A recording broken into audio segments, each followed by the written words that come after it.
Olá, bem-vindos. Estamos aproveitando o nosso evento presencial para mais esse bate-papo. Henrique, bem-vindo, Mário Jorge. E como o nosso assunto nunca acaba, vamos aproveitar para falar um pouquinho mais de ciência, de espiritualidade, de consciência, a física quântica, né? Sempre dando essa base para a terapia do Henrique, que é o HQI, o Mário Jorge, que trabalha com a teoria do Tom Campbell, né? Que também tem essa fundamentação na física quântica. Então, vou começar perguntando para o Henrique, para ele falar um pouquinho sobre o que é o HQI, como que a gente aplica na nossa vida, a base científica, e aí a gente segue o nosso bate-papo. Olá, primeiramente, né, gostaria de agradecer mais uma vez, né, pela oportunidade, pela participação, né, como você disse, nossos assuntos sempre rendem, né, e tivemos grandes oportunidades de ter um bate-papo digital e hoje, né, esse bate-papo presencial. Então, gratidão pelo carinho de sempre de vocês e é sempre um prazer bater um papo com vocês, né.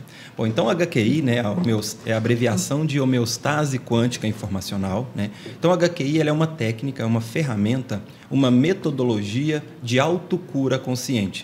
Então, por que autocura consciente? Porque quem vai implementar esse processo de autocura, de mudança da realidade, é a própria pessoa.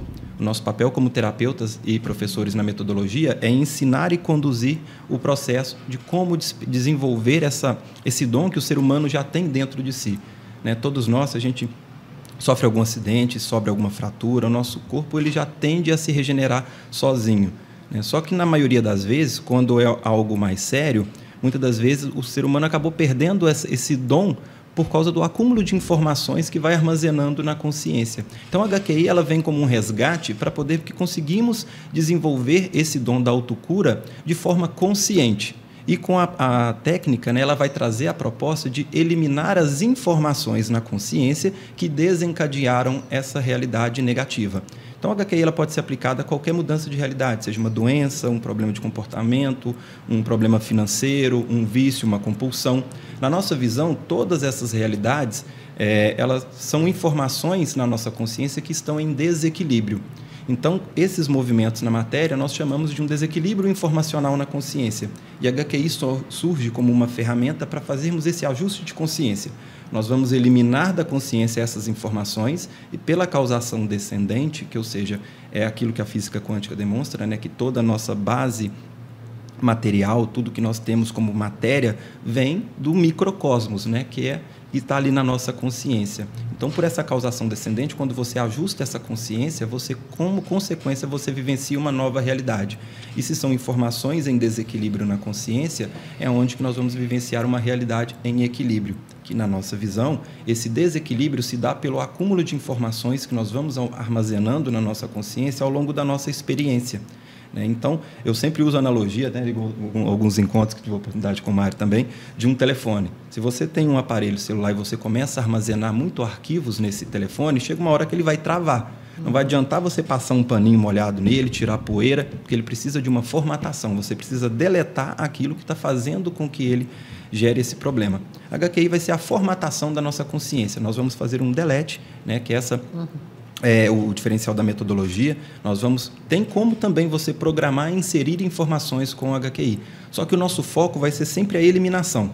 Nós vamos buscar essas informações que geraram esse desequilíbrio e vamos eliminar para que, como consequência, vivenciamos uma nova realidade. Por isso, homeostase quântica informacional. Homeostase é a busca pelo estado de equilíbrio, de homeostasia. E nós vamos buscar esse estado de homeostasia pelo processo de quantização da informação, que é o que a gente vai bater um papo aqui hoje também. Ai, maravilhoso. Você tocou em dois pontos que eu achei muito interessante dentro da física quântica, que primeiro é a questão da cocriação, que é muito explorado esse tema, e muitas vezes esse tema acaba sendo trabalhado de uma forma... Que nós focamos no que nós queremos cocriar, que, claro, é super interessante. Mas o que você falou sobre a limpeza, né? Eu quero cocriar várias coisas positivas, todos nós queremos. Mas e as coisas negativas que eu ando cocriando e não tenho a percepção de que sou eu mesmo que faço essa cocriação? Então, isso também eu bato muito isso com os meus alunos, com os meus seguidores, que nós temos que estar atento a isso, né? Que nós somos os mestres realmente da nossa vida. E perceber que essa ilusão de um mundo sólido, independente, separado do observador, é realmente uma ilusão. É uma visão do paradigma clássico que a física quântica derruba completamente. Não existe esse mundo separado. O processo de observação ele está incluso no processo da medida. É tudo uma coisa só. E, muitas vezes, nós temos essa ingenuidade, podemos dizer até assim, de olhar e não perceber a nossa parcela de cocriação em tudo que nós vivemos, inclusive as coisas negativas que nós não queremos. Exatamente. Mas isso é uma boa notícia, porque a responsabilidade ela só se torna um peso quando nós nos desconectamos dessa sabedoria intuitiva que nós temos, dessa conexão espiritual com o todo. Então, a física quântica ela nos devolve a responsabilidade. Mas isso é uma boa notícia, porque a espiritualidade ela brota também de modo natural dentro da teoria quântica como um caminho de autoconhecimento, um caminho de compreensão mais profunda do que é o universo e do nosso papel dentro dele. Exatamente. Como esse caminho de conexão com algo maior. Quem eu sou? O que eu estou fazendo aqui? Né? O que é o universo? Qual o sentido da vida? E é muito bonito perceber como isso brota de modo natural hoje dentro da ciência. E Einstein já dizia, Deus futuramente será assunto da ciência. E hoje nós chegamos nisso de uma forma mais ampla, porque você pode até nem acreditar em Deus, mas ter uma espiritualidade profunda, que é essa busca por autoconhecimento, essa busca por uma conexão com algo maior. Exatamente. E como que a teoria My Big Toe entra nessa conversa toda, Mário Jorge? Como é uma teoria de tudo, ela entra em todo, cara, é bem fácil. Mas o curioso é assim, você estava comentando uma coisa, a gente vai surgiram N assuntos, mas eu segurei um para comentar, que é essa questão da responsabilidade e da culpa. Porque o problema é assim, é como você falou, você ser responsável, né, para muitas pessoas vai ser algo libertador, você saber que é responsável pela sua própria vida e que você não é vítima, porque, em geral, a contradição fica aí. A pessoa se sente como vítima e aí a culpa é de alguém, é do outro, a responsabilidade. E essa questão de responsabilidade e culpa, comunicação é sempre o tema, porque a gente está usando as palavras, imaginando que estamos dando um sentido para elas, e isso não quer dizer que a pessoa que está do outro lado está entendendo daquela mesma forma, porque cada um dá um sentido para a palavra que ouve. A palavra não é um negócio preciso que tem um sentido por ela mesma. E a responsabilidade ela está mais ligada ao fato de que eu consigo fazer, né, eu escolho, e eu sou responsável pelo que eu escolhi. E eu posso mudar isso ao longo do caminho ou não, né? Mas está no meu campo de ação. Esse tipo de compreensão é que a responsabilidade que nós estamos querendo falar aqui. Mas a responsabilidade também, muitas pessoas interpretam isso para o lado da culpa, né? Você é o responsável, eu estou assim e você é o responsável. Não, ninguém fora de você é responsável por nada dentro de você. Né? Você está querendo jogar a culpa. A gente sente a culpa e fica tentando se livrar dela. Então, culpa é uma coisa ruim, não adianta nada para ninguém, não importa. Né? Não é uma coisa que está sendo feita uma contabilidade, né? A fonte lá em cima está anotando aqui, olha, culpa sua, culpa do outro, e no final eu vou pegar todo mundo na curva. Não é isso. Né? É tudo uma questão de você entender que é responsabilidade, não culpa. Né? Essa parte da responsabilidade é onde você tem um poder, você tem uma força, você tem uma influência. E é isso que dá esse sentimento de liberdade que você estava falando, né, essa responsabilidade positiva. Exatamente. Né?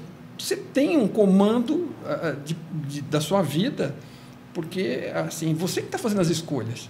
Quem eu sou hoje? Né? Eu sou o resultado de todas as escolhas que eu fiz e eu escolhi algumas coisas, elas deram em outras e eu fui escolhendo de novo e eu estou aqui. Se eu quero fazer algo diferente, eu tenho que começar a escolher diferente. Então, essa questão de você ser responsável, olha, quem que está escolhendo? É você. Você está prestando atenção no que está escolhendo? Tá? Olha, cuidado, né? Porque, assim, depois que escolheu, a consequência vem. E nos libertarmos da culpa, até no sentido de culpar a si próprio, principalmente. Sim. Né? Porque realmente a pessoa pode ter uma primeira sensação, né? Mas, puxa, mas sou eu que estou criando isso? Então, eu sou uma besta. Aí aquela coisa, aí a gente tende a se... Lá vem a culpa de novo. Aí já vem a culpa de novo, a se depreciar. E aí nós já vamos entrar num outro ponto que é crucial, que é a aceitação e o acolhimento. Porque sem a aceitação e acolhimento, a gente não começa o caminho, não é, Henrique? Sim. Porque aí tem aquela frase que diz que rezemos para que tenhamos sabedoria para distinguir o que eu posso mudar do que eu não posso, né? Para o que eu não posso eu saber aceitar. Mas a aceitação é maior que isso, porque até o que eu posso mudar tem que ter aceitação também. Né? A aceitação não é só num sentido, isso eu aceito e me conformo. Não. Porque depois que a gente aceita, abre um leque maior de percepção na nossa consciência. E nós conseguimos ver até novas alternativas, né? Sim. Tanto a aceitação quanto a questão da pessoa se culpar e todos esses outros conflitos, tudo se resume nos nossos mecanismos internos, porque a nossa vida é uma sucessão de momentos que vai passar pelas nossas escolhas. Né? E tudo que nós fazemos ou deixamos de fazer vai passar pelas nossas escolhas. E quando nós fazemos escolhas, então, inconscientes, nós vamos colher resultados inconscientes e vão ser movidos por esses padrões internos que vão gerar esses movimentos. Então, a culpa, por exemplo, que é um dos movimentos internos que vão gerar outros desequilíbrios na nossa realidade física, é o que é um sentimento que nós vamos agir conforme esse sentimento. Uma outra analogia que eu gosto muito de usar, quando você vai automatizar uma máquina, né, o que nós vamos fazer? Você vai desenvolver um certo mecanismo, né, que vai responder a determinados comandos. Então, quando essa máquina receber alguns gatilhos, ela vai acionar uma sucessão de sistemas que vai desenvolver um funcionamento dessa máquina. Um ar-condicionado, por exemplo, se você vai automatizar ele, você programa. Se determinar tal temperatura, ele vai acionar uma série de mecanismos que ele vai resfriar ou aquecer. Então, essa série de mecanismos, qual que vai ser o gatilho? A temperatura. E nós, seres humanos, o nosso caminho é pela razão e pela emoção. Cada sentimento vai ter uma programação básica que nós já viemos de fábrica que vai determinar certo tipo de comportamento. E assim com os nossos padrões mentais, que são as crenças, que são verdades que nós acreditamos, independente de ser uma verdade absoluta ou não. Então, tudo que nós fazemos ou deixamos de fazer vai passar por esses mecanismos internos. Por isso que compreender as nossas emoções e, principalmente, checar o nosso sistema de crença é altamente indispensável para colher resultados conscientes. Senão a pessoa fica nesse modo operante agindo por essas emoções. Por isso, né, o Mário trouxe a questão aqui da responsabilidade consciente. Se você tem uma responsabilidade consciente, você sabe aonde você precisa agir, mexer para mudar o seu resultado. Você pode compreender os seus erros e acertos e fazer escolhas diferentes e aprender com a sua experiência de vida. Agora, se leva pelo lado da culpa, que a tendência natural desse sentimento é gerar uma autorrejeição, uma autopunição, uma autocobrança, um autojulgamento que pode desencadear numa vitimização e escolhas aonde ela vai vivenciar resultados desequilibrados. Né? Então, por isso que é muito importante ter esse autoconhecimento, compreender as leis que regem o nosso universo, e a física quântica está para isso, o trabalho de Mai Big Toi também, né? E os mecanismos internos, as leis que regem a nossa consciência individual, que vai passar pelos nossos resultados. Né? E a HQI entra como uma ferramenta para fazer essa formatação e você jogar fora aquilo que não te serve mais. Então, a sua experiência passa a ser apenas uma experiência. A pessoa fala assim, eu vou esquecer o que eu passei, isso foi importante para mim. sim, o fato continua existindo. O que você vai desassociar são dos desequilíbrios mental e emocional que geraram uma interpretação errônea desse movimento que te leva pelo caminho do sofrimento. Exatamente. E um tema central também, sempre das nossas conversas, é a questão da expansão de consciência, que vai auxiliar de modo direto também esse processo, porque, como o Mário Jorge fala, que eu já vou passar a palavra para ele daqui a pouco, é a questão do avatar, né? Da consciência mais ampla e do avatar, que nós podemos chamar de identidade, falso eu. Daí existem várias maneiras de se referir a essa identidade, a esse ego. Às vezes a gente evita a palavra ego porque já tem uma conotação na psicologia, mas, enfim, essa consciência separada do todo que nós nos sentimos. E nós nos identificamos com esse personagem, né, com o avatar, e tudo se torna muito pesado no próprio processo terapêutico, porque daí nós ficamos, mas se eu me liberar das minhas crenças e das minhas marcas, quem que eu vou ser? Não sobra, o que sobra? O que sobra, né? Então, um dos piores condicionamentos nossos e um dos piores apegos é o apego ao sofrimento, por incrível que pareça. Sim. Nós temos apego não só às coisas boas, mas temos apego às coisas ruins também, porque nós nos identificamos com elas e achamos que nós somos ela. Então, o caminho espiritual, como eu disse, que surge de um modo muito natural dentro da ciência moderna, hoje da física quântica, vai mostrar, vai nos ajudar também, junto com a meditação, nesse caminho de ampliação de consciência, de expansão de consciência, de ver que nós nos identificamos com essas marcas que formam esse personagem, mas nós não somos isso. Nós somos a consciência ampla. Daí, cada tradição vai falar de um jeito. No budismo, vamos dizer que nós temos a natureza de Buda, que é a natureza livre. Jesus Cristo dizia, o reino de Deus está dentro de vós. E aí, cada tradição vai ter a sua maneira de falar, que nós não somos essa...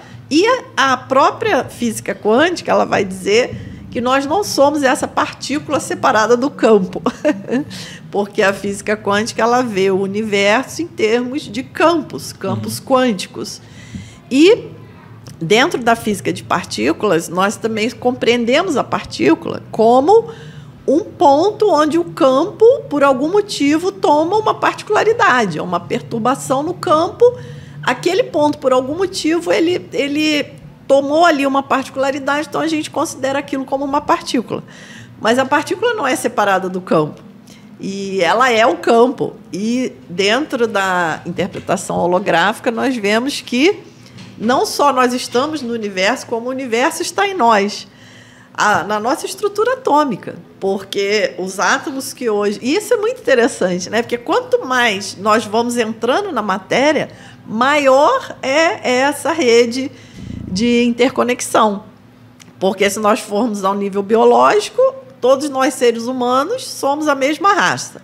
No nível molecular, a mesma molécula de água que está no rio, que está no oceano, está dentro do nosso corpo também, não tem separação. E no nível atômico, os átomos que formam o nosso corpo nasceram dentro de uma estrela. Gente, isso não é fantástico? Né? Pensar que a estrela foi fazendo a fusão dos elementos mais leves e, quando ela queima todo o seu combustível, ela explode numa supernova, joga para o universo esses elementos mais pesados, que hoje estão aqui formando o nosso corpo, os átomos do nosso corpo. Então, nós vamos vendo esse todo, né?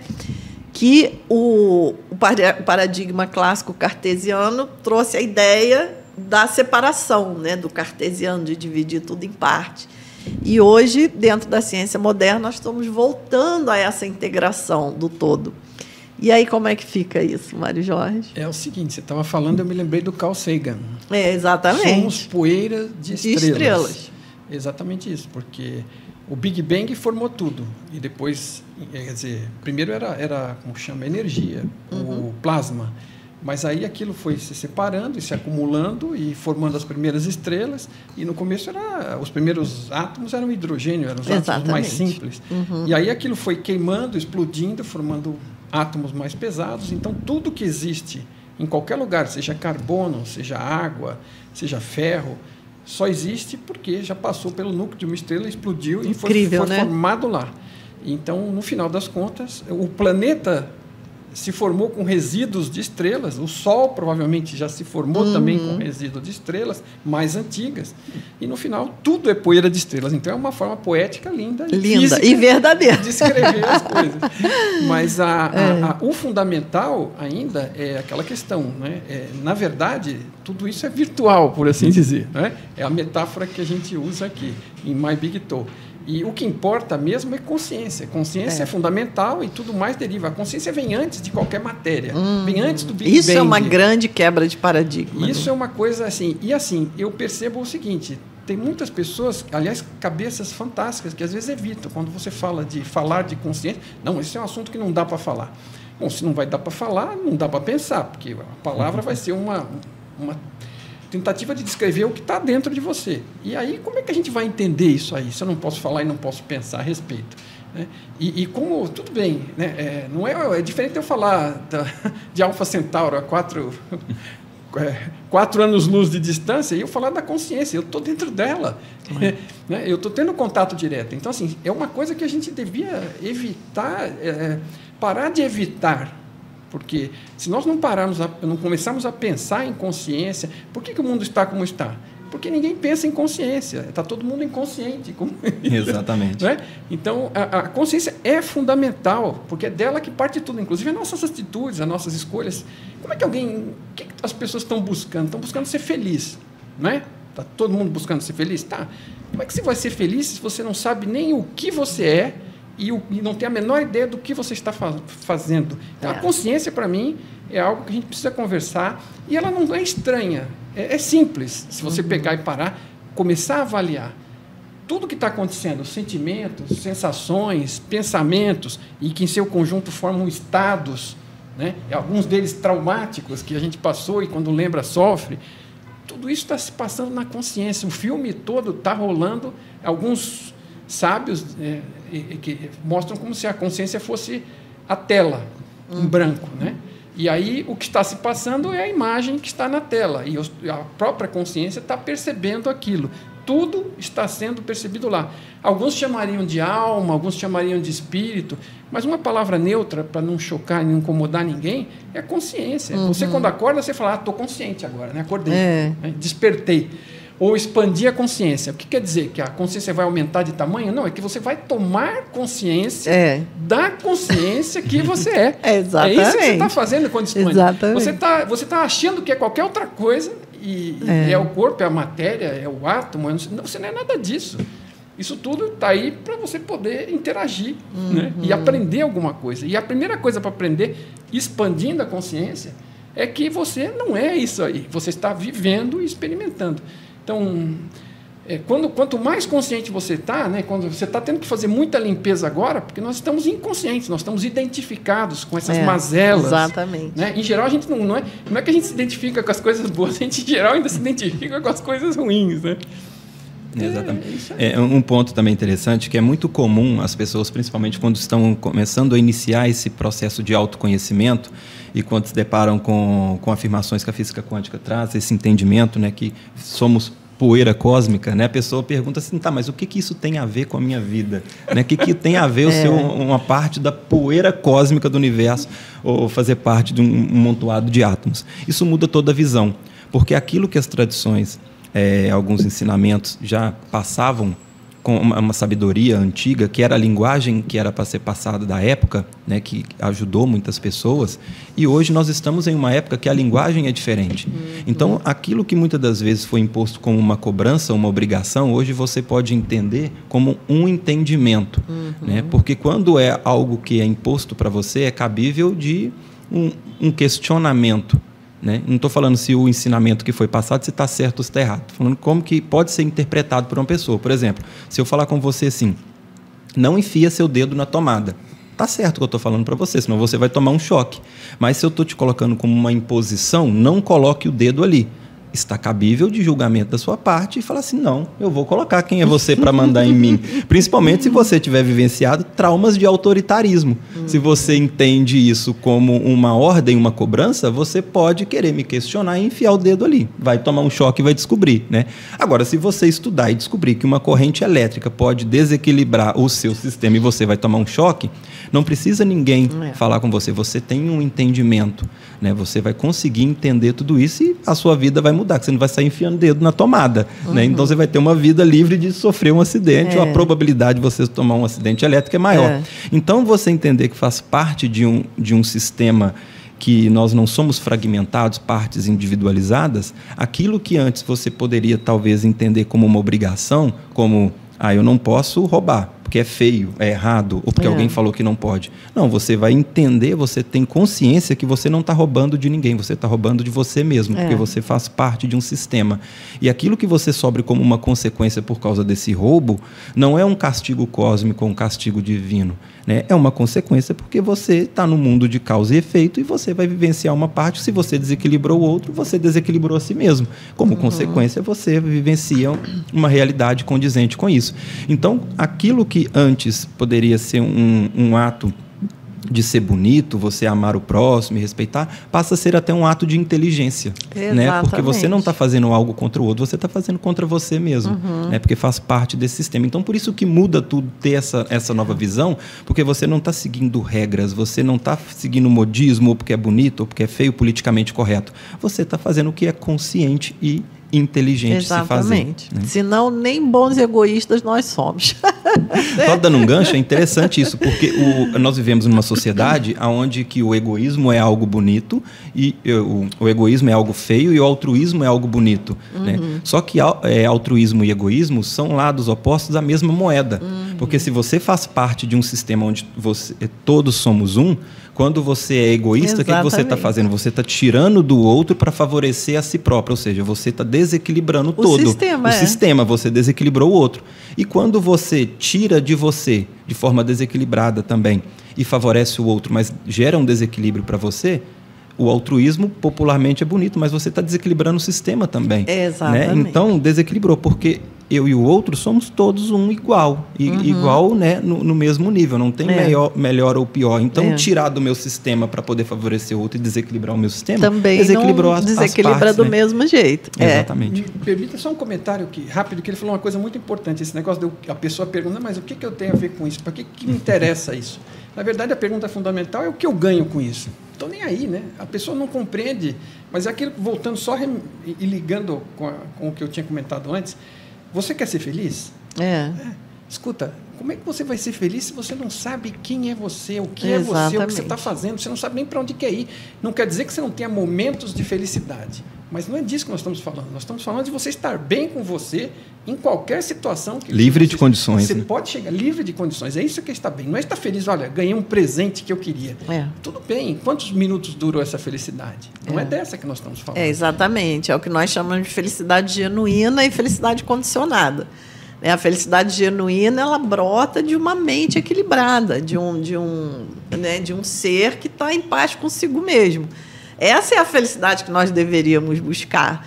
Mas a gente acaba investindo um tempo enorme na felicidade condicionada, que é, eu quero isso, porque isso vai me fazer feliz, e aquilo tudo é impermanente, né? Acaba te trazendo uma satisfação com data de validade já, e daqui a pouco a impermanência atua e está a gente de volta sempre no ponto de partida, né? E não chega a lugar nenhum. Então, esse ponto realmente é importante, de como que isso vai beneficiar a minha vida prática. Eu também, me ocorreu aqui, às vezes eu dou palestras de física quântica e qualidade de vida, e as pessoas, às vezes, esperam uma coisa muito técnica. Então, essa própria visão da física quântica, de que o observador é parte ativa de tudo que você vive, né? Isso já melhora totalmente a sua qualidade de vida. Como o Mário Jorge falou, nós estamos sempre perseguindo a felicidade. Até aí não tem problema nenhum, porque é justo que nós sejamos felizes. Mas nós perseguimos da maneira errada. O problema é esse. Então, correndo atrás da própria cauda. Exatamente. Como o Mário Jorge sempre fala das regras do jogo, né? Que é o retorno. Então, tudo vai ter...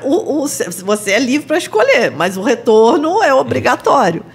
Então, na nossa falta de visão, na nossa consciência estreita, nós vamos correndo atrás da felicidade, mas jogando sementinha de sofrimento, plantando sementinha de sofrimento. E depois, mais adiante, vai colher. E vai colher. Então, o que a gente está falando aqui é justamente de expandirmos o nosso olhar e plantarmos as sementes de felicidade, já que nós queremos felicidade. Saber a regra do jogo, como o Mário Jorge fala.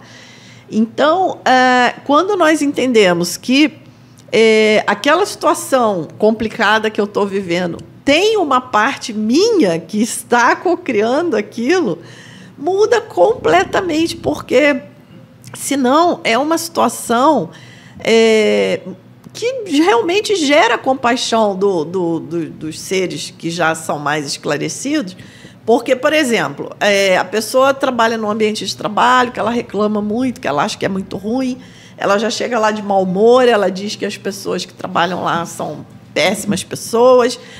E aí, quanto mais ela tem essa crença e vai trabalhar, aí realmente, cada vez o trabalho é pior e as pessoas são cada vez piores. E aí ela fala, tá vendo como eu tenho razão, como as pessoas realmente são horríveis? Então ela vai se afundando naquilo, né? E quanto mais razão ela tem, pior fica. Quanto mais razão ela tem, pior fica, e mais ela reforça aquele padrão, aí mais aquilo acontece, e ela acha que então ela tá certa, que realmente... Nossa, é terrível. Aí só um salto quântico para sair disso. Sim. Porque se a pessoa continuar seguindo a sequência linear dela, ela vai afundar cada vez mais. Aí tem que ser um salto quântico que não tem trajetória, mudou a mente, mudou a frequência, mudou a energia. Dependendo do buraco, a pessoa precisa de ajuda. Precisa de ajuda, PNL, exatamente. Porque realmente, certo ponto, fica difícil sair sozinho. Não, Então, você ter esse conhecimento já é diretamente aplicável no seu dia a dia, na sua realidade. Pode falar, Henrique. Por isso que é importante entender, você tocou num ponto também muito importante, que várias pessoas elas desejam resultados diferentes, até tentam mudar as escolhas materiais, né? Tem um problema no trabalho, ela busca um outro emprego, muda de cidade e o problema acompanha. Por que o problema acompanha? Porque o problema ele é atemporal. Né? Ele está na consciência dela, ele não está na matéria. Não local. Está não local, exatamente. Eu brinco que o problema reencarna. Não é você que reencarna, é o problema. O problema é reencarna. Você está lá noutra cidade, aí o problema aparece no outro corpo. Exatamente. Por quê? Porque tudo é uma interpretação. É uma interpretação e uma projeção. Porque, por exemplo, os nossos sentimentos, ele é só uma bioquímica que o nosso cérebro vai fazer. Então, aquilo que você chama de medo, de raiva, de tristeza, é só X% de dopamina, serotonina, endorfina, cortisol, que o seu cérebro vai fazer e vai disparar no corpo. E aí, quando a pessoa fala assim, eu não tenho trauma nenhum, não, já passou por isso, né? Meu pai já faleceu, meu irmão já casou, já não convive mais comigo, eu cresci, mudei minha interpretação. Tudo bem, mas você mudou sua interpretação, você está com meio caminho andado, porque você, pelo menos, já mudou sua razão. Só que o problema não mora só na razão, ele também mora na emoção. Então, aquela raiva, aquele medo, de forma linear com o tempo que nós vivemos aqui no nível físico, já passou. Com aquela bioquímica de raiva, de tristeza, o corpo já expurgou. Só que como a consciência é atemporal, né, então aquele medo fica registrado como uma informação na sua consciência e o cérebro vai decodificar tudo isso e imprimir no corpo. Por isso que aonde ela vai, ela encontra um problema, porque aquele medo registrado na consciência, ela vai projetar com os momentos que ela está vivenciando na experiência linear dela na matéria.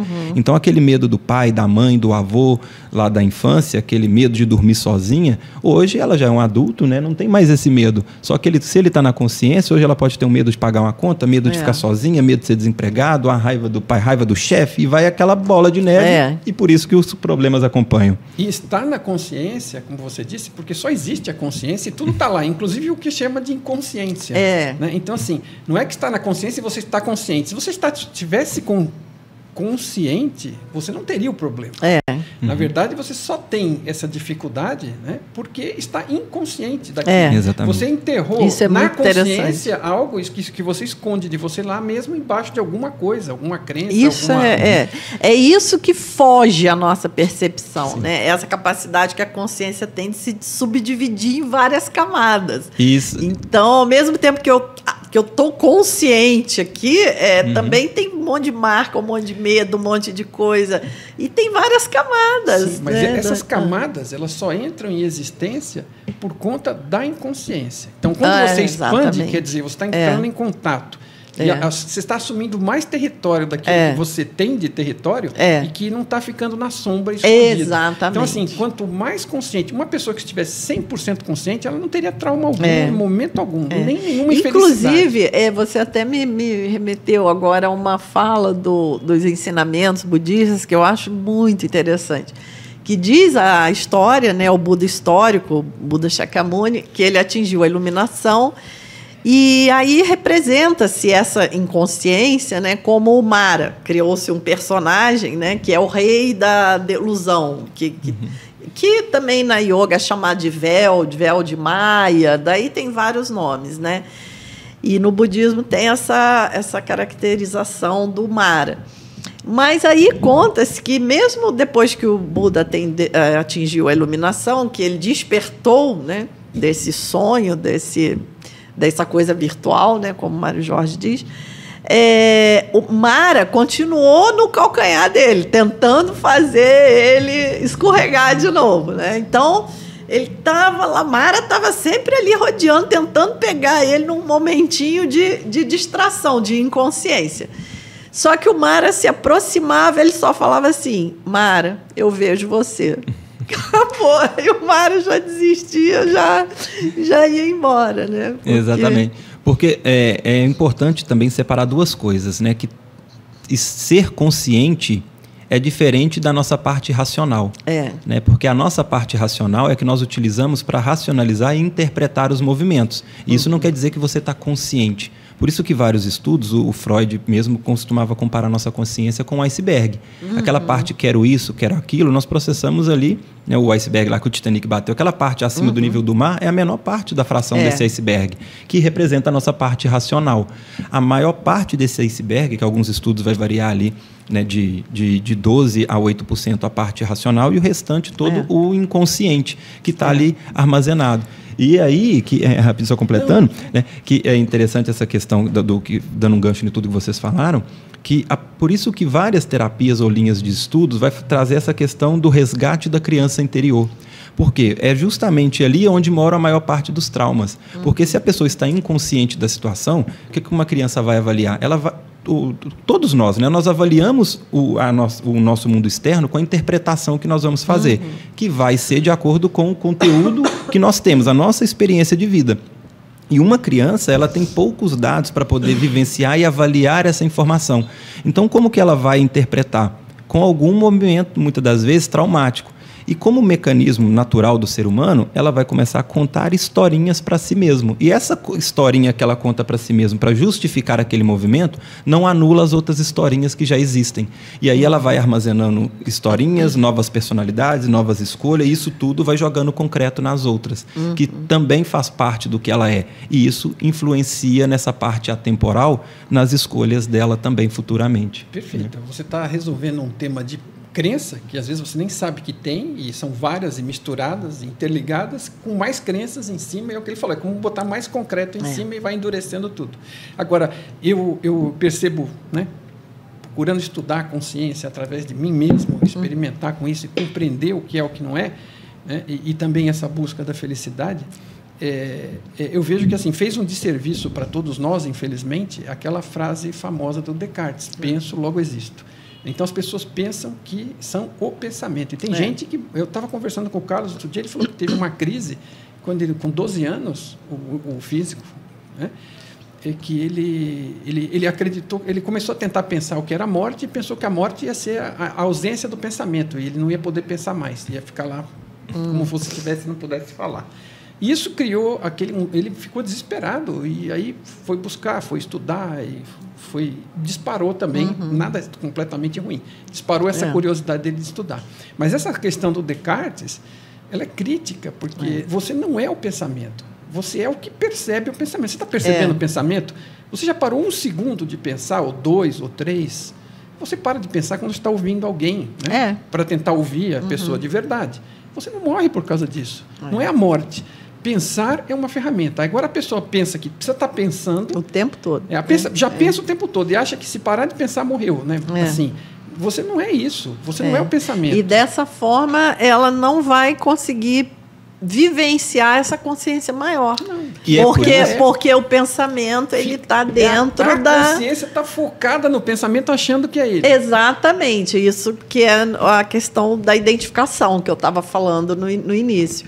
Então, por isso que o silêncio ele é espetacular, porque aí você vai ver que existe alguma coisa naquele silêncio, né? Ele não é e através desse silêncio nós vamos poder experienciar essa consciência mais ampla, porque isso também é uma coisa interessante, que às vezes a pessoa pode pensar assim: então eu tenho que sou a minha consciência limitada, e eu tenho que chegar nessa consciência que é mais ampla. Não, essa consciência mais ampla, ela está aqui o tempo inteiro. Você está atrás dos véus. A própria consciência limitada é uma manifestação dessa consciência que é mais ampla. Então, você não sai dela em momento nenhum, você só tem que acessar. O seu celular já é perfeito de fábrica quando você compra ele. Ele vai deteriorar ao longo do uso porque você vai abrir tantas funções sujeiras instalando que você distancia ele do que ele veio de fábrica. Nós, seres humanos, nós viemos dessa fonte, então nós já somos perfeitos de essência. Ninguém aqui acredita que vai duvidar da pureza, da inocência de uma criança, quando que ela nasce perfeita, né? E depois o que vai acontecendo? A gente vai acumulando experiências que, se estivessem neutra, desassociada, ia favorecer a essa chispa dessa consciência que está ali, que ela vai ter uma experiência que vai individualizá-la e ela vai poder fazer uso desse dom, de todo esse poder que ela tem já da fonte, né? Agora, só que como que a gente vai aprendendo na maioria das vezes? Não desassociado com os traumas. A gente, como esse exemplo que eu trouxe aqui, vai abrindo um monte de justificativas envolvidas com crenças e sentimentos, que vai abrindo essas personalidades contando historinhas para si mesmo para justificar um trauma que ela vivenciou, uma situação mal elaborada. Experimenta pegar seu telefone e abrir ele várias janelas e várias funções para ele poder fazer. Vai travar, né? Então, o que você tem que fazer com esse telefone? Fechar essas janelas, né? E como que ferramentas para isso? A meditação é o quê? Silenciar, é você fechar essas janelas. Ou o HQI, né? Que você pode praticar também de forma consciente, fechando essas janelas com aqueles episódios que você já entende que são traumáticos na sua experiência. Agora, essa sua associação com o telefone, ela é fantástica, ela vai mais longe. Hoje em dia, não sei se tem alguns os celulares novos, se você compra da mesma marca, alguns deles estão oferecendo a possibilidade de você puxar tudo já de um para o outro, né? E assim, tem um monte de coisas que você leva. Você traz e você leva. Você não chega zerado, né? Como o próprio budismo provavelmente também confirma isso. Mas assim, claro que você vem zerado de qualquer memória e livre de... Você não lembra visualmente ou com memória das tragédias que você viveu, mas aquilo que você traumatizou, um aprendizado ou traumatizou, ou foi bem e você aprendeu algo, você aprende tanto coisas boas como coisas ruins. Ela de alguma forma ela já vem. Então tem coisas que às vezes vêm e que já não são desta passagem. Assim como o telefone também não veio zerado de fábrica, ele veio de experiência de outros telefones que deram errado, foram programados, foram colocados. Mas hoje o que acontece? Existe uma possibilidade no telefone que não existia antes, que é essa de você chegar, olha, vou mudar porque esse aqui não está aguentando mais. Então eu em vez transfere de limpar, tudo. Eu mudo. Transfere. Aí eu puxo do outro. Então o outro tem capacidade maior, mas daqui a pouco está cheio também. Exatamente. Muito boa associação. E também uma coisa que eu acho muito interessante, a teoria do tom, né, que é a minha grande teoria de tudo, porque isso é um tema que frequentemente eu falo nas palestras, porque assim, o santo grau da física hoje é a busca por essa teoria de tudo. Então, algumas pessoas não sabem que a física quântica é uma teoria muito bem sucedida, a teoria da relatividade também totalmente comprovada, nos mínimos detalhes. mas as duas não conversam entre si, né? Então, fica uma coisa muito ruim para a física, como se nós tivéssemos duas grandes teorias, mas cada uma aplicável para universos diferentes. Não dá, porque nós vivemos todos no mesmo universo. Então, começou essa busca por uma teoria que unificasse. Então, tem a teoria das cordas, que já vem sendo trabalhada há alguns anos, a gravidade quântica, tem o Carlo Rovelli, que é um físico italiano, eu sempre cito ele, gosto muito também, ele traz essa visão também bem ampla. E não se sabe ainda, né, o que seria essa teoria de tudo. Era a grande paixão do Einstein, né? Ele morreu, diz a literatura, que até a véspera da morte dele, ele estava lá com o caderninho fazendo continha. Não, eu ainda não terminei a minha teoria, eu quero achar a teoria de tudo, né? Mas por que o Tom Campbell foi bem sucedido? Porque essa grande teoria de tudo tem que ter a consciência, não tem como. E tem que ser fundamental. E não adianta achar que ela vem fundamental. Da matéria. Exatamente, mas esses métodos, né, que eu citei ainda atuam nesse paradigma, né, que ainda reina nas nossas universidades, né, que é o paradigma do materialismo científico. E a ligação da... Só um segundo. E não é questão, a gente pensa às vezes que é na universidade, mas a gente vive hoje, respira no dia a dia, lógico, achando que tudo é material. E mesmo quando a pessoa tem uma religiosidade grande, ela acha que tem uma alma, ela acha que é um corpo que tem uma alma. Então, assim, o que houve? É uma influência muito grande. E começou, talvez, com o Descartes, ou até um pouco antes, mas ela influenciou demais. Você acha que é o pensamento, e acha que o pensamento vem do corpo, acha que é o corpo, acha que é o cérebro. E por isso que também tem muita gente que tem medo da morte, porque uma coisa é você acreditar que tem uma alma, mas assim, você acredita, mas você não viu. Então, sabe, e se não tiver? Né? E vou desaparecer? Né? E tem outros que temem não desaparecer, né? Tem os que temem desaparecer, tem os que gostariam de desaparecer para ter certeza que não vai pagar nada depois. É muito curioso isso. Então, isso é outra coisa que mudaria totalmente a vida da pessoa. No dia a dia. Dia a dia. Saber que não existe essa culpa, existe a responsabilidade. Você escolher um caminho, você vai colher os frutos daquilo. E, além disso, as pessoas à sua volta vão colher os frutos do que você escolheu também. Isso é outra coisa que ninguém fala. Nós somos co-criadores, mas não sou só eu a fonte. Exatamente. Sou eu a fonte e 8 bilhões de pessoas nesse planeta. Exatamente. Todo mundo co-criando. E a cocriação de um pode incomodar ou ajudar o outro. Né? Se você tiver aquela amorosidade, você contribui. E se não tiver, você incomoda. Então, assim, por que eu estou onde estou? Por conta de todas as escolhas que eu fiz e daquelas pessoas que estão à minha volta também. A minha maior responsabilidade, é claro, é sobre aquilo que eu podia gerenciar. E, às vezes, o maior impacto é disso mesmo. Mas, às vezes, sabe, se o cara do lado ficou maluco e resolveu explodir uma bomba e eu estava do lado, pum, fui. Isso também é interessante, porque nos nossos pedidos, né, é muito interessante que nós coloquemos sempre para o bem maior de todos os envolvidos, porque... Não tem como, imagine se nós conseguíssemos cocriar simplesmente no ego. Né? Então todo mundo amanhã vai querer uma BMW na garagem. Aí, de um dia para o outro, 8 bilhões a mais de carros no planeta. Matou o planeta de um dia para o outro. CO2 nas alturas. Então, quando nós temos duas pessoas num sinal de trânsito, as duas vão querer o sinal verde. E aí? Né? Quem que vai conseguir cocriar o sinal verde? Uma vai ter que receber o vermelho, senão vai dar uma batida. Então, tem essa harmonia também na cocriação, né?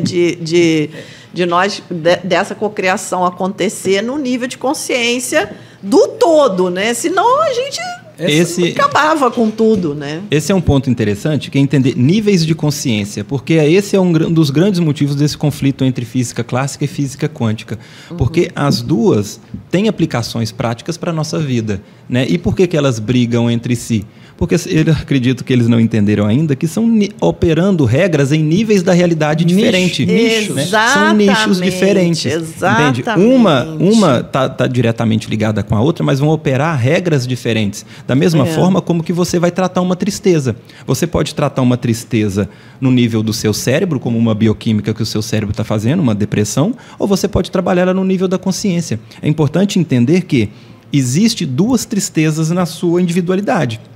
Uma no seu cérebro, que ele faz como uma bioquímica, e outra como uma informação na sua consciência. Você pode trabalhar as duas, e uma não anula a existência da outra. Então, se você trabalha como matéria, você pode tomar um remédio antidepressivo, que vai ser uma bioquímica que vai inibir aquela bioquímica de tristeza, de alto nível de cortisol que o seu cérebro está produzindo. Ou seja, isso é operar com regras da matéria. Vai ter resultado? Vai. A pessoa que toma um remédio antidepressivo, ela consegue, sim, tratar essa depressão com um antidepressivo. Né? A ciência está aí até hoje. E você pode trabalhar ela no nível da sua consciência. Você pode fazer uma terapia e eliminar na sua consciência essa tristeza que você vivenciou, que aí o seu cérebro não vai produzir essa bioquímica de tristeza. Um parênteses só que eu quero fazer, porque a depressão, a minha família tem muitos casos de depressão, então eu tenho bastante vivência prática disso, né? O que eu vejo é que as frentes todas têm que ir juntas, porque muitas pessoas também que tomam o antidepressivo também não melhoram, porque a pessoa toma aquilo como uma pílula mágica, né? Vou tomar esse remédio, vou deitar e o remédio... Não funciona. A depressão realmente é uma situação complicada. Você puxou bem o gancho. E, às vezes, só um minutinho mais para eu terminar, é que, às vezes, também só a parte sutil, às vezes, também não dá conta. Também é importante falar isso, porque muitas pessoas também têm um preconceito contra a medicação. Claro que hoje tem acontecido um abuso da medicação. Né? Assim, nós temos que passar pela angústia. A angústia é que vai nos trazer os saltos quânticos. Então, a pessoa não quer passar por uma angústia, não quer passar por um luto. Não é assim, a gente tem que passar. Mas, nos casos de depressão grave, tem que entrar com o sutil e entrar com o grosseiro também, os dois juntos. Exatamente. O Mário queria falar. Você falou uma coisa fundamental, e a frase encurtada ficaria assim: não existe tal coisa como pílula mágica. Exatamente. Não existe. Mas é o nosso sonho, existe, né? O seu, é claro, né? A gente fica esperando a salvação venha do céu, que venha de uma pessoa, do ET Bilu, né? A gente terceiriza a responsabilidade, exatamente. A culpa e a solução, porque já que foi outro que causou, né? Mas assim, essa questão aí é fundamental. Ela é importante, você citou e está certo, que você eventualmente está num ponto tal que o remédio vai dar um paliativo, vai te dar um alívio para você respirar e conseguir buscar, porque assim, tudo é gerado na consciência. Todas essas situações de informação, de vivências e tudo mais, está na consciência. E ela foi adoecendo o corpo e a mente. E aí você vai ter que cuidar disso. Agora, talvez no ponto que você está, precisa de um remédio para dar uma calma, uma base. E aí você, trabalha... Caminhar. Agora, se você ficar só na pílula, você vai tomar um monte de pílula o resto da sua vida. Não vai melhorar. Não, quando parou de tomar a pílula, tem uma volta com toda a força. E o próprio remédio, ele vai deixando de fazer efeito. As pessoas também querem vender muito a pílula como mágica, né? Porque assim, ela dá aquela aliviada e a pessoa, mágica, mas só que você vai ter que usar ela todo dia. Porque você não resolveu nada. Você botou uma anestesia. E nos casos de depressão, né, que eu já vi, às vezes, mesmo assim, com medicamento top de linha, a pessoa tá lá na cama, entendeu? Então, como o médico de uma pessoa conhecida minha falava para ela: olha, não adianta eu colocar uma Ferrari na sua garagem e você não botar gasolina. Você está tomando um remédio, mas você tem que fazer exercício físico, você tem que fazer terapia, você tem que meditar, porque senão não adianta, né? É um gancho interessante, porque essa questão desse exemplo que eu coloquei, né, das duas para trazer a consciência que existem duas formas de tratar, né? Que não é colocar que uma seja melhor do que a outra, só para a gente entender que existem formas diferentes de tratar, e cada nível que você vai tratar isso vai ter regras operando diferente, que talvez seja o grande problema da briga entre a física clássica e a física quântica, porque a física clássica você utiliza ela para mandar um foguete para a Lua, a física quântica você utiliza para toda essa tecnologia que vai melhorar esse funcionamento desse foguete. Então as duas têm aplicações... São complementares. É um conceito que veio dentro da física quântica, né, de Niels Bohr, justamente para resolver a questão da onda-partícula, porque os físicos ficaram loucos com aquilo, né? É onda ou é partícula? Como é que a gente vai trabalhar com... informação. Exatamente. Então, Niels Bohr trouxe o princípio da complementaridade, né? Dizendo que os conceitos são complementares, eles não se excluem. E essa visão falta realmente no nosso dia a dia, porque cria até uma resistência quando a gente vai falar de paradigma quântico, e a pessoa pensa assim, o quê? Então, acabou o mundo clássico agora? Não, gente, o mundo clássico continua. Ele é uma consequência... Nós não estamos desmerecendo o mundo clássico. Quando você fala que é virtual, o cara fala, então quer dizer que eu posso ir na frente do trem, ele me passa por cima e não acontece nada? Não, vai lá que você vai. Exatamente. Esse seu personagem você vai ter que trazer outro para o jogo. É importante entender que esse paradigma clássico, ele é uma consequência do quântico, porque é ele que dá base... É um caso particular, exatamente. Né? É um caso particular. Vão operar em níveis diferentes, com regras diferentes, mas um vem do outro. Por quê? Vou até usar o exemplo da depressão, que acho que vai ficar bem desenhado, fica bem interessante para esse entendimento. A física quântica, ela demonstra o quê? Que a nossa consciência cria toda a nossa realidade material, tanto que na visão informacional, ou seja, Demócrito, desde a Grécia Antiga, ele já defendia que se a gente fosse reduzir tudo o que existe no universo a uma parte que seria indivisível, a gente ia chegar nos átomos, que é o menor tijolinho de matéria. Até que o Einstein demonstrou com aquela fórmula matemática famosa, né, que dentro do núcleo do átomo existe energia condensada. Ou seja, se tudo é feito de átomo e o átomo é feito de energia, então tudo é feito de energia. Até que na década de 80, né, começa uma discussão com o John Archibald Wheeler da visão informacional, que tudo que existe no universo... It from bit. Que tudo que existe no universo é pura informação. Ou seja, toda a nossa matéria vem dessa realidade informacional. Né? Tudo é informação que cria a nossa consciência, que cria energia e cria matéria. E por isso que na HQI nós defendemos essa causação descendente. Exatamente. Da informação para a matéria. Quântico. E quanto mais você busca soluções no microcosmos, mais você vai conseguir sustentar a sua realidade material. Quanto mais você buscar recursos materiais, que também podem te ajudar, né, mas você está mais limitado, você tem menos possibilidades. E quanto mais a nível microcósmico, você tem mais possibilidades. Por isso que tem formas de você trabalhar uma realidade material em níveis de organização da matéria diferente. Uma depressão, por exemplo, voltando no gancho que dá para a gente entender, é o quê? No raciocínio da HQI, nós temos também um estudo que permite a gente descobrir com certa precisão que tipo de traumas na consciência está ligado a cada realidade. No caso da depressão, é o que nós chamamos de traumas onde geraram profundas tristezas, vindo de traumas que a pessoa foi contra a essência, que são seus princípios e os valores, e que afetaram a matéria, que é trabalho, escola, dinheiro, bens materiais e questões com provedor financeiro. Então, se a pessoa vivenciou situações como essa, e uma depressão é uma disfunção no cérebro onde vai gerar um alto nível de cortisol, né, desses sentimentos que a gente vai chamar no corpo físico de tristeza, como que nós podemos trabalhar? Quanto mais a nível macrocosmos, podemos obter resultados, mas com menos possibilidades. E quanto a nível microcósmico, menor. Uma pessoa que está com depressão, vamos pegar no extremo do macro, né? Então ela está depressiva em cima da cama.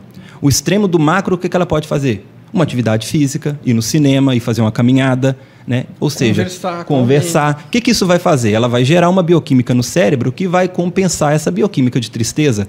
Não está resolvendo? Beleza, ela vai conseguir. Só que o que acontece? Se ela para de caminhar, ou seja, ou para de ir no cinema, ou para de conversar com alguém, volta para o quarto, ela volta para a tristeza. Então vamos trabalhar no nível mais micro, mais sutil. Ela vai tomar um remédio antidepressivo. Não é? Tá microcosmo. Então, ir no cinema é macro. Né? Vai ter um resultado, mais limitado. Tomou o remédio, um resultado mais duradouro do que ir no cinema. Enquanto ela estiver fazendo uso dessa partícula... Exatamente, do que só ir, exatamente.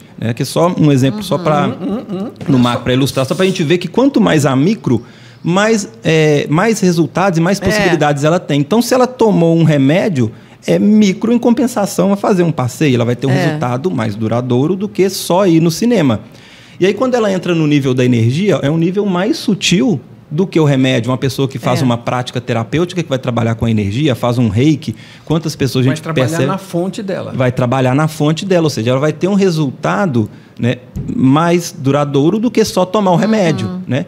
E quando ela trabalha ali no nível da consciência e ajusta esses traumas ali, entende e dá um jeito de trabalhar isso no nível da consciência dela ali, compreendendo o que gerou essa depressão, desassociando mental e emocionalmente lá na consciência dela, é onde ela consegue curar essa depressão e consegue, né, de fato, ficar não dependente de ter que ir no cinema. Ela consegue ficar feliz dentro do quarto. Limpou na raiz. Limpou na raiz. Ou seja, quanto mais a nível microcósmico, mais possibilidades ela tem. Ou seja, nós temos níveis da realidade operando onde você pode trabalhar em níveis específicos. Exatamente, porque é o que nós falamos na física quântica. As infinitas possibilidades, elas estão nesse campo quântico. Então, e você disse esse ponto que é super importante, que a teoria mais ampla, ela enxerga a teoria menor, ela se torna um caso particular. Mas a teoria que é menor, ela não entende a teoria que é mais ampla. Exatamente. Então, o Newton jamais entenderia o Einstein se não estudasse muito antes. Exatamente. Só com a mentalidade que ele tinha na época. Então, isso também coloca fim a muita discussão, porque quando eu, pelo menos, busco olhar assim, né? Quando eu me pego já discutindo com uma pessoa, é porque os dois estão numa visão estreita. Aí dá uma discussão. Porque se um dos dois tiver uma visão ampla, ele vai entender a visão do outro, porque a visão estreita é sempre um caso particular da visão mais ampla. Exatamente, falou tudo. E essa questão é muito interessante. Essa você falou, porque assim, na comunicação surgem os atritos e os problemas. E a gente, quando está falando com a pessoa, mas você não está tentando falar, né? Não é um diálogo. Estão duas pessoas falando, são dois monólogos, só um esperando o outro terminar para falar. Então, assim, não é diálogo. Diálogo é quando um ouve, verifica se entendeu, e aí, quando ele fala, para que o outro entenda, o outro também faz a mesma coisa. Existe uma somatória. Então, assim, é uma recomendação muito interessante para isso, curta e rápida, e que é muito útil e foi na minha vida quando eu aprendi isso lá atrás. Né? Nem sempre a gente lembra de aplicar, mas toda vez que aplica, funciona. Você quer conversar com alguém realmente, quer que a pessoa te ouça? Primeira coisa, ouve a pessoa. Deixa a pessoa falar, verifica com ela se aquilo que ela falou foi o que você entendeu. Você fala, olha, eu entendi isso. É isso mesmo? É ou não é? Ah, tá, agora entendi. Então é isso, aquilo. E quando você abre a ponte para fluir para você a que você entendeu, você demonstra aquela boa vontade, a pessoa se desarma e vai te ouvir também com boa vontade, e você pode fazer a mesma coisa. Você fala e pede para ela, mesmo que ela não conheça o processo, fala assim, você poderia tentar me descrever o que eu falei, para ver se eu conseguir explicar direito isso? Né? E aí a pessoa, quando fala, você verifica se ela realmente entendeu o que você falou. E aí acabou a briga, porque às vezes um quer uma coisa, o outro quer outra, e estão brigando pela mesma. Não, exatamente. Às vezes os dois estão falando a mesma coisa. Isso é muito ou estão querendo coisas diferentes e achando que estão querendo a mesma, mas você não está dentro mas do eu outro. Já me vi assim, discutindo, os dois queriam provar a mesma coisa. Mas eu quero provar do meu jeito. Exatamente. Mas um falava, o outro falava, nós estamos falando a mesma coisa. É louco isso. Porque a física quântica mostra isso muito claro, porque nós vivemos em bolhas de realidade. Esse é que é o ponto. Cada um vive na sua realidade pessoal. Na sua realidade. Porque onde você está reconstruindo tudo, na sua consciência, com a sua forma de ver as coisas, e você está filtrando. Então, assim, 10 pessoas olhando para a mesma coisa, cada um vai ver a sua. Exatamente. Não é que a realidade nós não é aqui, comum, por exemplo, o que acontece? Algumas bolhas têm pontos de interseção, que é o nosso caso. Mas eu estou na minha bolha, você na tua jornada. Mas essas 3 bolhas, elas têm pontos de interseção. Estão muito próximas ou estão muito distantes. Exatamente. Então, e assim vai. E olha o quão importante é nós compreendermos essa visão mais ampla para o nosso dia a dia. Para nada estratosférico. Exatamente. A questão da escolha é um tema fundamental, porque até, inclusive, você falou dessa frase do Descartes, que Em latim, é cogito ergo sum. Exato. E eu estive lendo um autor, um estudioso da consciência também, que ele diz que poderia ter sido traduzido, ao invés de penso, logo existo, sou consciente, logo existo. Ele diz que isso também caberia como tradução. Mas, como Descartes também trazia muita questão da dúvida, então, e ele queria chegar nas coisas pelo pensamento. Pelo pensamento, pela dúvida, pelo questionamento. Então, traduziu-se como penso, logo existo. Mas a linguagem tem uma limitação. Claro. Né? A linguagem ela sempre gera confusão. As palavras não têm o mesmo significado. Uma palavra, para mim, não tem o mesmo significado para você. Isso é importante, a gente ter isso sempre atento. Podemos perceber isso com as guerras. Quantas guerras são travadas com fins religiosos? E acredito que nenhum líder espiritual queria guerra. Então, foi com uma má interpretação dos ensinamentos da palavra dele. Exatamente. Então, essa frase, cogito ergo sum, poderia ter sido traduzida como sou consciente, logo existo. Já muda totalmente. E mais ainda, dentro da física quântica, nós poderíamos compreender como escolho, logo existo. Seria maravilhoso. Desculpa, Mário, ele queria falar alguma coisa. Não, é que assim, tenho consciência que penso, que percebo, o que percebo através dos 5 sentidos e que sinto. Então, sou. Bacana. Para não sobrar nada de fora.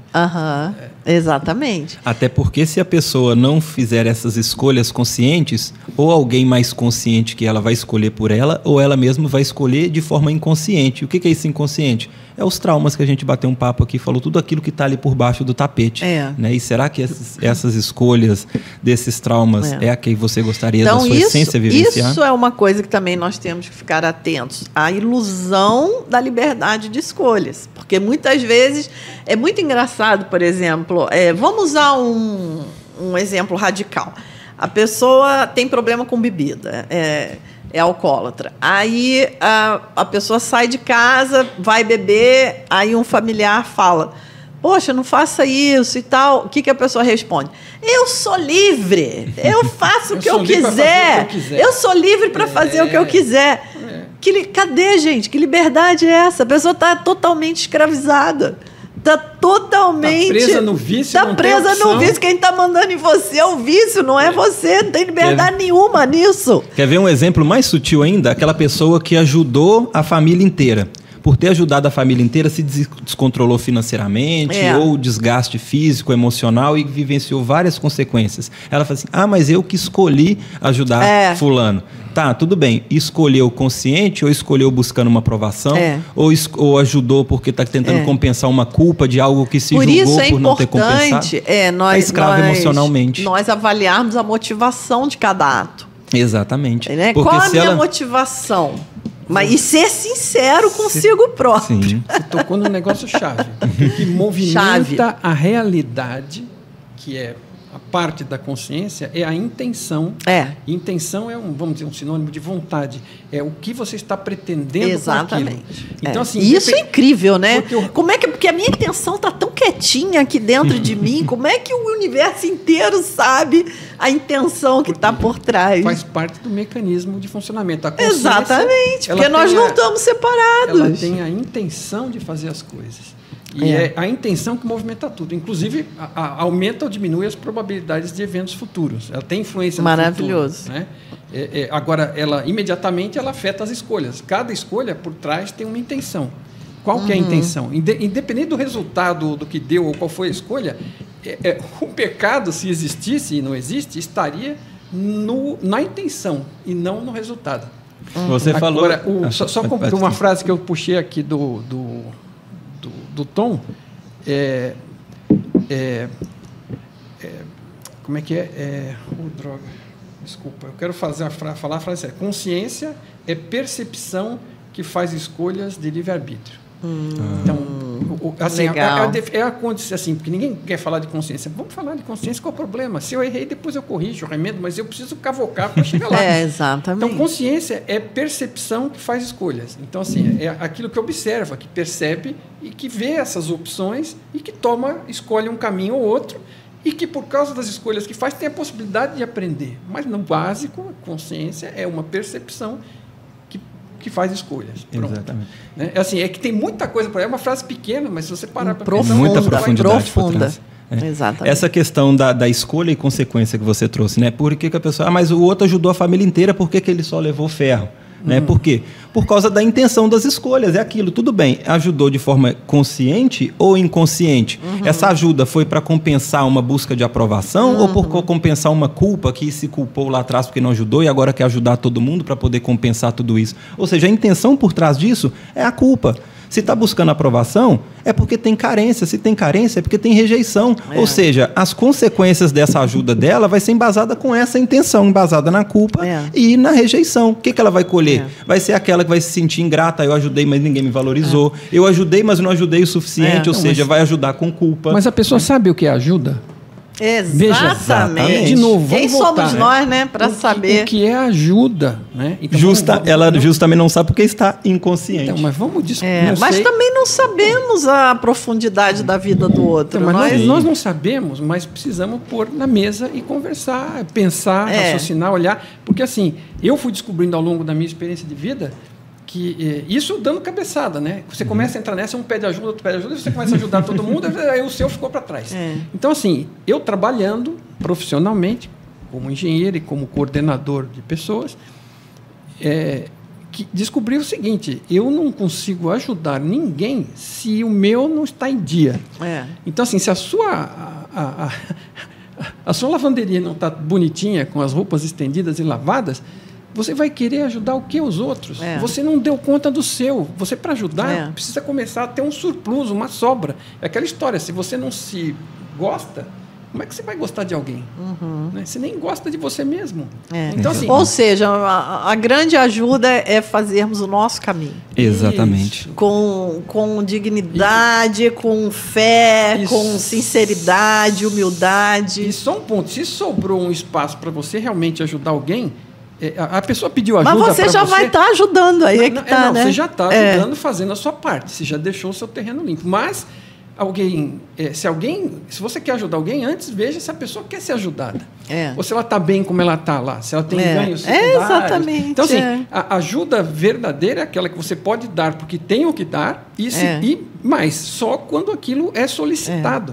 Você pode até chegar e perguntar: você quer ajuda? E a pessoa: não, quero, preciso muito. Tá bom, e ajuda para quê que você quer?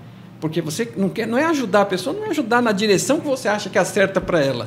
É ajudar no que ela precisa. Quem disse que o sofrimento está errado? É só uma forma diferente de aprender. Mais uma vez eu vi uma frase que eu achei fantástica, que dizia assim, que nós ensinamos pelas costas. Nós ensinamos não é pelo que a gente fala, é pelos nossos atos, pelos nossos exemplos. Então, quem está vindo atrás é que aprende, então, quem olha. Cuidando do seu, então, você está ajudando você está ajudando, você está incentivando o outro. Quanta gente, né, já aconteceu de falar: poxa, né, eu vi você fazer isso, eu vou fazer também, porque eu vi o quanto você melhorou, o quanto... E porque ela vê que ela também pode. Você que ela ser também humano, pode, se você pode fazer isso, eu também posso. Isso já é um habilitador gigantesco. A manifestação do amor incondicional, ele é a premiação final que todos buscamos, né, e almejamos. Só que como que você vai amar o outro se você não ama a si mesmo? Então, por isso que esse resgate do amor próprio é muito importante. Né? Até porque, se você começa a se amar, o amor incondicional vem como uma consequência, não como uma obrigação, ou uma necessidade, ou uma anulação, ou acaba até como uma fuga, né? Porque se você não está cuidando de você, como que vai cuidar do outro, né? Acaba virando uma fuga, né? Ela gera uma falsa ilusão de que está se movimentando, né? Mas acaba gerando esse sofrimento também. E a questão de vai pelo amor ou vai pela dor, né? Essa questão que a gente sempre fala, né? O universo, ele caminha para frente, não tem pausa, não tem respiração, ele está expandindo o tempo inteiro. Então, tudo é forma de aprendizado. Então, ou você aprende pelo amor ou pela dor, né? Então, são formas diferentes de aprender. Então, quem disse que o sofrimento do outro é errado? né? Talvez ele escolheu isso, seja de forma consciente ou inconsciente, de aprender como ele isso. Será errado Exatamente. se você for lá causar sofrimento propositalmente para ele. Mas se ele está numa situação de sofrimento, aquilo pode estar sendo útil para ele. Em algum momento vai ser. Não precisaria ser por ali, mas se ele optou em algum momento das escolhas dele, consciente ou inconsciente, essa escolha é dele. Tem um livro conhecido que chama assim, eu não li, né, mas porque não é a minha especialidade e nem o meu foco de interesse, mas ele se chama a cura, não, o caminho pela doença, como é que a doença como caminho, a doença como caminho, assim, é uma coisa assim, porque do Robert Sheldrake, não é? Se não me engano. Não, é um dinamarquês, sei lá, aquele cara com os nomes estranhos.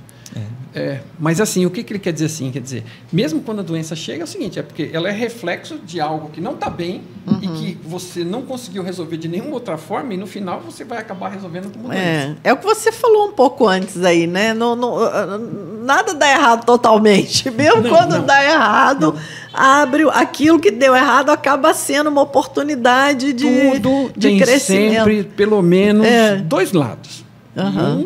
Sempre tem um que é positivo também. Exatamente. Você sempre tira suco da laranja de algum jeito. Exatamente. Muito bacana. Legal.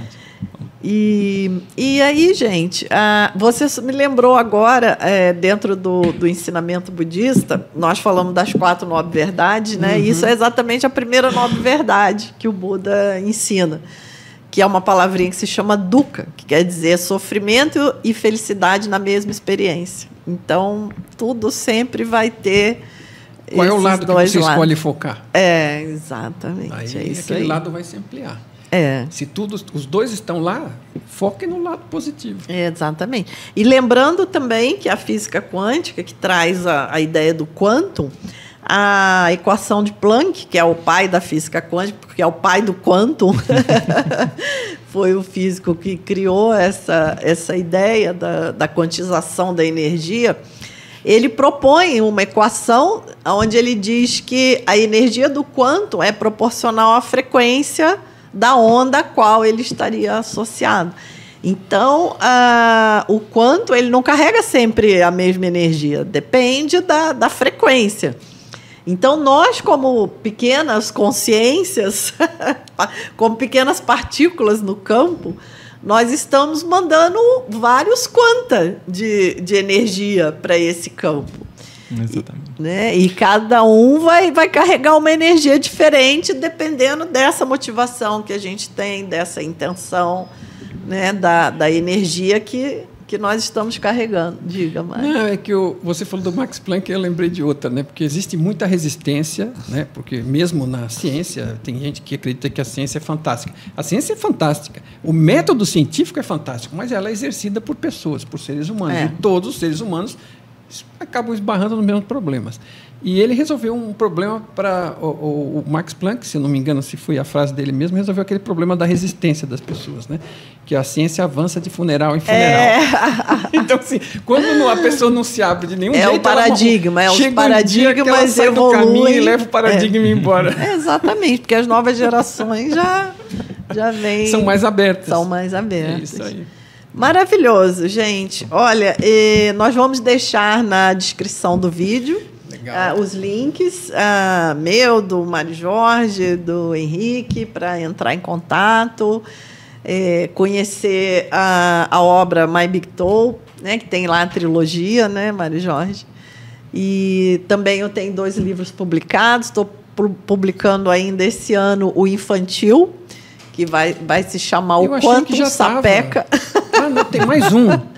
Porque eu escrevi o Infanto Juvenil. Tá. Agora é o infantil mesmo para essa nova geração. Quanto mais cedo começar, menos resistência. Exatamente. Bem ilustrado, bem bonitinho. Legal. E sigam as nossas redes, né? Vamos juntos.